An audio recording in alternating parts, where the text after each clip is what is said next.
It's the Rob from 106.1 KISS FM alongside my broadcast colleague. Eric Warnes here with WKDQ, one day removed from Hell in the Cell. We did not watch it together. We did not talk prior to this about our thoughts, so we're just going to lay them out there for you. You want to share some thoughts to start off with here, Rob? Yeah, I have a lot of thoughts. I have a lot of things I want to say about last night's pay-per-view. Where do I want to start? I'll start with something positive. I thought that the in-ring product last night, the wrestling, was one of the best shows of the year. Your thoughts? Yeah, and that was the first thing I was going to say. I don't think there's anything I could pick apart about any of the matches last night. I mean, all the work was solid in every one of them. And to be honest with you, I'm also going to go one step further and say, while they may have missed a few opportunities, yes. I think the booking, I can't fault any of the booking because I thought the booking was well done. There were just opportunities I think they missed. Like, where do you I feel like with Orton's match and Orton in general, there was a missed opportunity. There probably was, and you know, there were a few others too. I thought maybe a missed opportunity in the Big Show. After the Big Show match was over, I think. Yeah. Because it was an odd relationship there with the Henry Big Show thing, and I didn't really know which way it was going to go, and it just didn't go anywhere. Right. But that's okay. It was just a missed opportunity. That's going to bring me to my first negative point. I feel like, except for the ending, not a whole lot actually happened at the show. And this brings me back to my point, which I do want to get to again later. We don't need this many super shows. I feel like one thing happened last night, but there were good shows. It wasn't a tough show to watch, except for I just felt like it was, while the wrestling was good, the storytelling was boring last night. I'm talking about outside the ring. Yeah, well, I'll say that to a point, but here's what what I don't want is I don't want and I relate it to like the early days of TNA. Their booking was so over the top. There was always something like bam, bam, bam going all the time that it was hard to keep track of everything. And it's in the business it's kind of called hot shotting. You know what I mean? It's like they do things just to get your reaction. But I kind of like when they pull it back because I feel like when they do that, they're grasping at straws. They're trying to get your attention because please watch us because we're having problems. In this case, I think a lot of the stuff, it's more slower storytelling, and that's okay in most cases. Mm-hmm. So, like I said, the Orton thing, what we discussed on our last episode when we said, it would be cool for Orton to do a face turn. It'd be cool for them to shake hands at the end. And that's what I was thinking, or something. Yeah, and I was very surprised once Cena just walked out and the match was over. But here's where I'm going to go with all to wrap everything up in my mind, and then I'll let you kind of discuss some of the other things that you liked or didn't like. The way the whole pay-per-view was structured shows for the first time that WWE is committed to the future.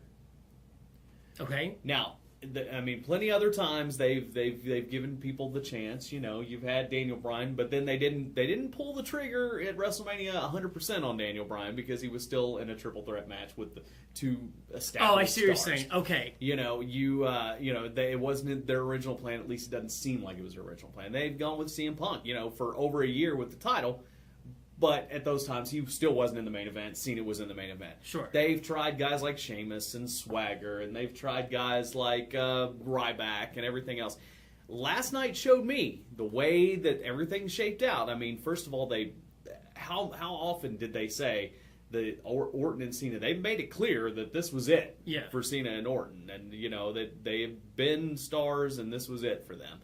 Now, again, I'll believe it when I see it, but I think it is. And then at least acknowledge that we've seen it a bunch of times. And they put it on in the middle of the card. That was what I loved. Which, it wasn't even second to last. That was the right spot. It was the right spot. And I didn't know what to think originally, but then when they, at the end of the show, it wasn't about Orton coming back out. It wasn't about Cena coming back out. It wasn't about Triple H. Triple H didn't even make an appearance. True. It was Rollins. It was Ambrose doing their thing. And it was Bray Wyatt. Mm-hmm. And that's how the show ended. And that shows me they are committed to the future, and I like that. That is a good thing. You're absolutely right. And I also want to take a second to acknowledge that I believe I won the predictions. You did. us. I mean, you nailed it. I mean, there was only one I think you got wrong. Yes. And we both And that was did the on, opener. on the Cesaro, yeah. But after that, I cleaned up.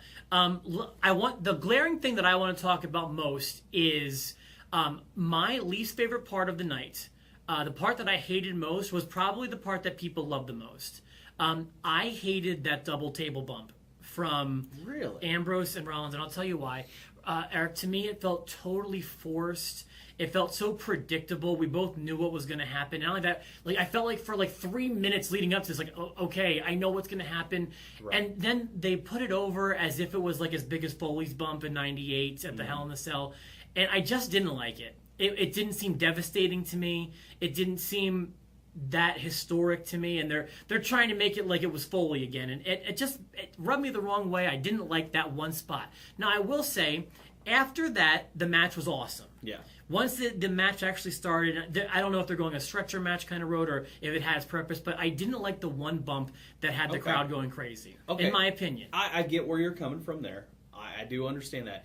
But and the way I looked at it, it was like, and I did think for a second, maybe they can do something different. They've done the table bump through the announcer tables before.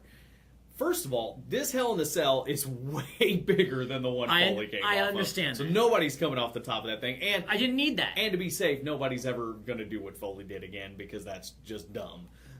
Foley is the only guy that could pull that off, and WWE's not going to even take a chance with something like that. But I like the battling on the top of the Hell in a Cell because it did seem crazy because how high it was.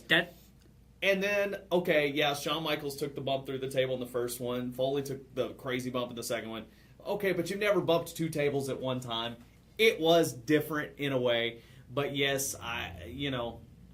It took too long. It was forced. In a PG era, I feel like that's the best you can do to really put over, what's in the Hell. I didn't dislike it that much. Another part about that match that bothered me, again, this is before the match started. We were talking last week, I forget which episode it was, we were talking last week about the new Stooges. Yes. Joey Mercury and Jamie Noble. Yes. And we both like seeing them. Yeah. However, I thought that they were used wrong last night, and I'll tell you why.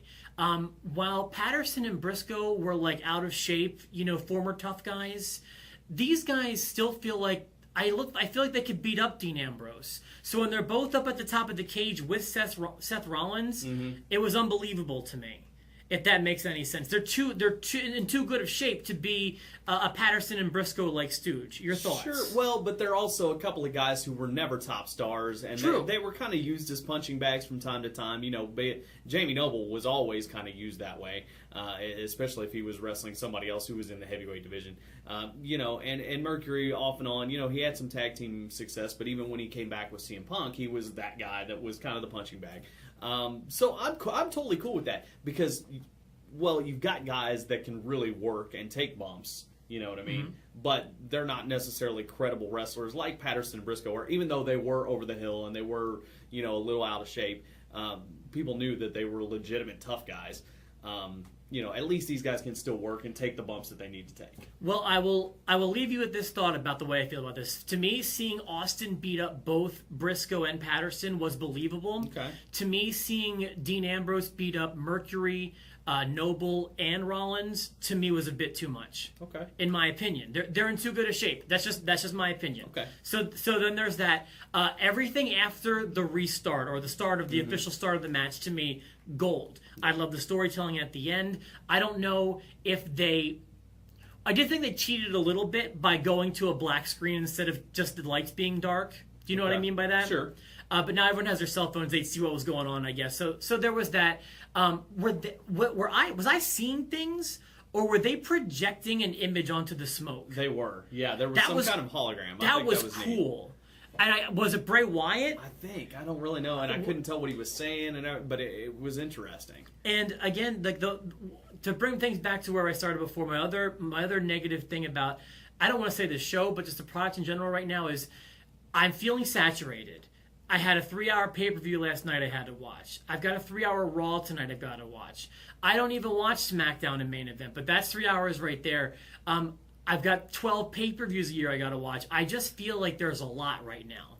I would love a little bit less. Remember the In Your Houses? Those were 2 hours. Right. I feel like last night could have been a 2-hour show. Or this is even following, a show I didn't even feel needed to happen. The one before that with the Cena-Lesnar rematch. I would love a little less, if that makes sense. No, I totally get that. Totally get it. And I do think that I thought it was a solid show. We didn't think it was going to be that great, but it did provide a good in-ring action for sure. And possible match of the year to get things started, I thought. I think so. And exactly what I wanted, a couple pay-per-views ago is the 2 straight falls. I don't care who does it. I don't care where. Just give it to us. And that, I don't think that's a bad thing for Cesaro. I saw some people tweeting that. I don't think that's a bad thing for Cesaro. I think they put on a stellar match, and it was great for Ziggler, because who would have ever guessed Ziggler would win 2 straight falls in any match? But good for him. I'm not a mark for the top rope, but my God, that superplex, that was awesome. Yeah, amazing. That was awesome. Amazing. And Damian Sandow, dude, is going to be over as a babyface. Yeah. Just give him time. This is great. So I do want to end it on a good note, though. It was a good show, and in ring, maybe one of the best shows of the year. Yeah. As far as just the wrestling goes. So it was very good. I'm looking forward to seeing where we go in the future. And like I said, it looks like they're committed to it, and I like that.